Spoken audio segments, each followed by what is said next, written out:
إني معكم، إني معكم يا نجباء العرب بالقلب والروح. وإن ربي قد بشرني في العرب وألهمني أن أمونهم وأريهم طريقهم وأصلح لهم شؤونهم، وستجدونني في هذا الأمر إن شاء الله من الفائزين.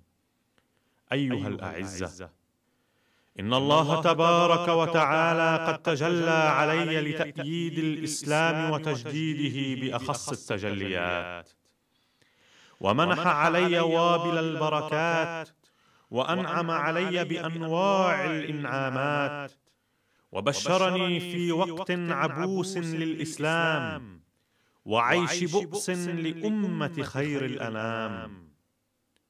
وبشرني في وقت عبوس للإسلام وعيش بؤس لأمة خير الأنام بالتفضلات والفتوحات والتأييدات، فصبوت إلى إشراككم يا معشر العرب، فصبوت إلى إشراككم يا معشر العرب في هذه النعم، وكنت لهذا اليوم من المتشوقين.